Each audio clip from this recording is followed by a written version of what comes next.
Bismillahirrahmanirrahim. Assalamualaikum warahmatullahi wabarakatuh. Sahabat yang beriman, kematian adalah sebuah kepastian yang akan dijalani oleh setiap makhluk yang bernyawa. Setelah ajal menjemput, manusia akan menjalani kehidupan di alam barzah hingga hari kiamat nanti. Menurut Al-Quran dan Al-Hadis, di dalam kubur mayat akan ditanyai oleh dua malaikat Allah Subhanahu wa Ta'ala, yakni malaikat Munkar dan Nakir. Pertanyaan kubur atau fitnah kubur ini digambarkan begitu menyeramkan dengan siksaan yang begitu menyakitkan. Namun ternyata ada golongan manusia yang bisa terbebas dari pertanyaan kubur ini. Siapa saja mereka? Berikut ringkasannya. 1. Golongan manusia yang mati syahid. Golongan pertama yang terbebas dari pertanyaan kubur adalah manusia yang mati dengan jalan syahid. Dari sebuah riwayat dari Rashid bin Sya'ad disebutkan bahwa ada seseorang yang bertanya pada Nabi Muhammad SAW, "Wahai Rasulullah SAW, mengapa orang-orang beriman akan diuji dalam kubur kecuali para syuhada?" Beliau menjawab, "Kilatan pedang yang berkelabat di atas kepala mereka sudah cukup menjadi ujian bagi mereka." 2. Golongan yang berjaga di tapal batas wilayah muslim untuk mencegah serangan musuh karena Allah Subhanahu wa Ta'ala. Golongan selanjutnya yang terbebas dari fitnah kubur adalah mereka yang menjaga perbatasan kaum muslim dari para musuh laknatullah. Mereka yang bekerja lalu kemudian meninggal ini akan terbebas dari pertanyaan. Ribat sehari semalam lebih baik daripada puasa dan sholat malam sebulan. Kalau seseorang mati dalam kondisi seperti ini, amalnya akan mengalir dan dicurahkan rezeki atasnya serta dijamin bebas dari pertanyaan kubur. Hadis riwayat Tirmizi dan Abu Dawud. 3. Orang yang meninggal karena sakit perut. Ternyata orang yang meninggal dunia karena sakit perut juga akan terhindar dari fitnah kubur atau pertanyaan malaikat Munkar dan Nakir. Abu Dawud mengeluarkan hadis secara marfu. Siapa mati karena penyakit dalam perutnya, tidaklah dia disiksa dalam kuburnya. Juga riwayat Ibnu Majah, Al-Baihaqi dan At-Tirmidzi di mana dia menganggap itu hasan. Selain itu, Abu Ishaq As-Su'aibi berkata, Sulaiman bin Sa'd berkata kepada Khalid bin Urfat, atau sebaliknya Khalid berkata kepada Sulaiman, "Apakah kamu mendengar Rasulullah SAW bersabda, barang siapa meninggal karena sakit perut tidak akan diazab dalam kuburnya?" Salah seorang dari mereka menjawab, "Iya." 4. Orang yang sering membaca surat Al-Mulk. Ternyata membaca dan mengamalkan Al-Quran dengan sungguh-sungguh akan membuat orang terhindar dari siksa kubur. Hal ini biasanya dilakukan Rasulullah SAW setidaknya malam Jumat. Rasulullah SAW menyebutkan surat ini dengan Al-Ma'aniyah atau pencegah atau penahan dari siksaan. Beliau bersabda yang artinya, "Dialah surah pencegah yang mencegah pembacanya dari siksa kubur." Riwayat An-Nasa'i, hadis riwayat At-Tirmidzi meneruskan Ibnu Abbas, "Barang siapa yang pada setiap malam membaca Tabarok, maka dia akan dicegah oleh Allah Azza wa Jalla dari siksa kubur." Hadis riwayat An-Nasa'i melalui Ibnu Mas'ud. Abu Hurairah dan Jabir bin Abdullah pernah menerangkan bahwa Rasulullah SAW tidaklah beliau tidur malam sehingga ia membaca surat Alif Lam Mim Al-Kitab, Quran surat Asy-Sajdah dan Tabarok. 5. Meninggal pada hari Jumat. Rasulullah SAW bersabda, "Tidak ada seorang muslim yang meninggal pada hari Jumat atau malam Jumat kecuali Allah pasti akan menjaganya dari fitnah kubur." Dalam hadis Abdullah bin Amr radhiyallahu, Nabi SAW bersabda, "Setiap muslim yang meninggal pada hari Jumat akan dijaga oleh Allah dari fitnah kubur." Hadis riwayat Ahmad dan Tirmizi. Sahabat yang beriman, semoga yang berkomentar amin dijauhkan dari segala penyakit, diberi sehat walafiat, rezekinya melimpah ruah, dan keluarganya bahagia dan bisa masuk surga melalui pintu mana saja. Amin ya rabbal alamin. Wallahu a'lam. Wassalamualaikum warahmatullahi wabarakatuh.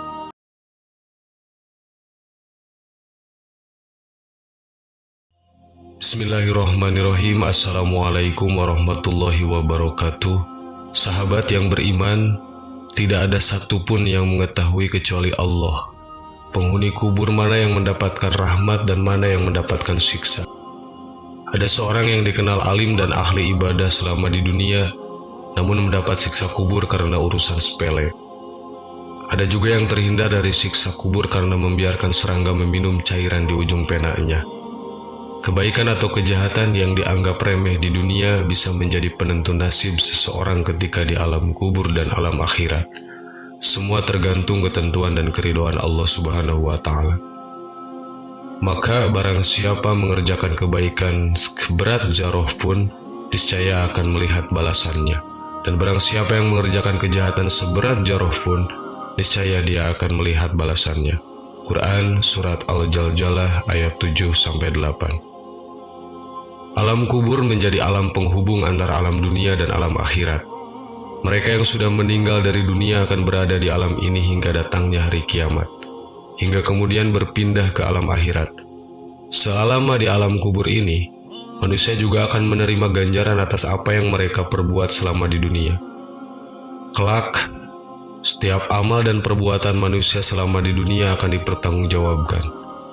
Apabila seseorang sering melakukan perbuatan buruk selama hidup di dunia, maka kelak ia akan mendapatkan azab sebagai balasan atas perbuatannya.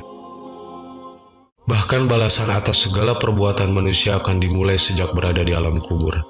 Apabila di dunia ini senantiasa berbuat buruk, maka kelak ia akan mendapatkan siksa kubur.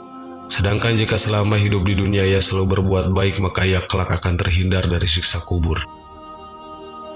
Sebenarnya Allah Subhanahu wa Ta'ala telah menceritakan tentang siksa kubur, terutama siksa kubur yang ditimpakan kepada Fir'aun dan kaumnya. Allah menyebutkan hal tersebut di dalam Al-Quran Surat Al-Mu'min ayat 45 sampai ayat 46. Allah berfirman, "Dan Fir'aun beserta kaumnya dikepung oleh azab yang amat buruk. Kepada mereka dinampakkan neraka pada hari dan pada petang hari, dan pada pagi hari terjadi kiamat. Dikatakan kepada malaikat, masukkanlah Fir'aun dan kaumnya ke dalam azab yang sangat keras." Quran Surat Al-Mu'min ayat 45-46.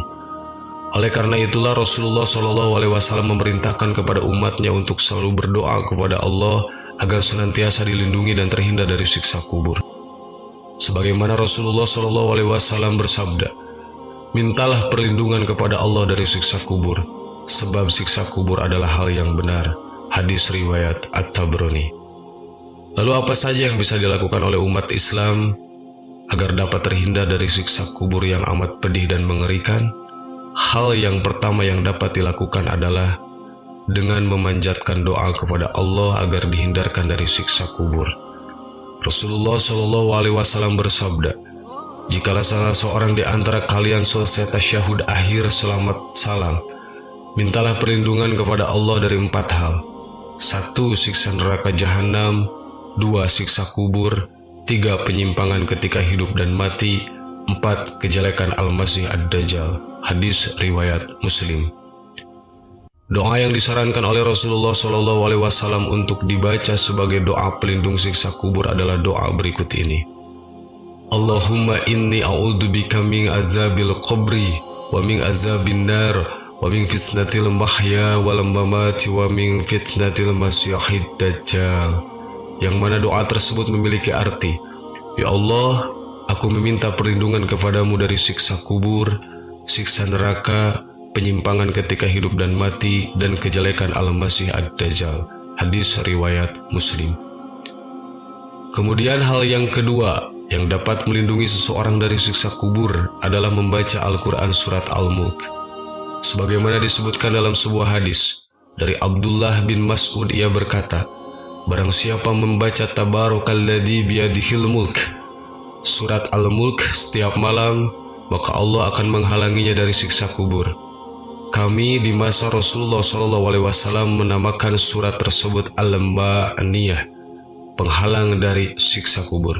Dia adalah salah satu surat di dalam kitabullah. Barang siapa yang membaca setiap malam, maka ia telah memperbanyak dan telah berbuat kebaikan. Hadis riwayat An-Nasai. Ketiga, amalan yang dapat dilakukan untuk mencegah siksa kubur adalah rajin bersedekah kepada orang-orang yang membutuhkan.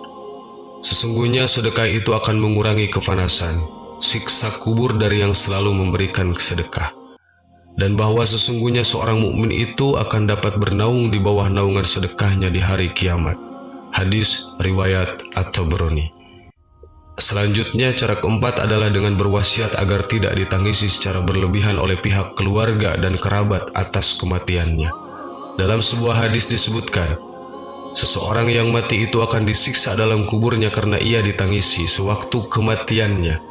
Sebab itu wasiatlah di waktu hampir kematian agar keluarga tidak ada yang menangisi dengan cara menampar-nampar pipi, menggoyang-goyangkan baju sebagaimana bentuk rasa kehilangan yang dalam atas kematiannya.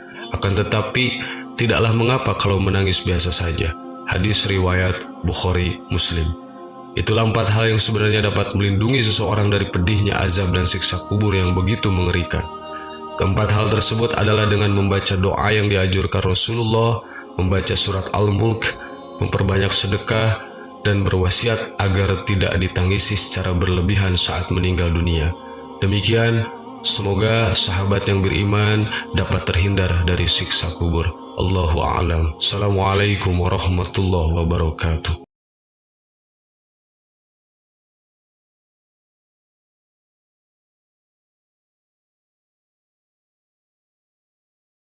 Subhanallah walhamdulillah wa la ilaha illallah wallahu akbar. Subhanallah.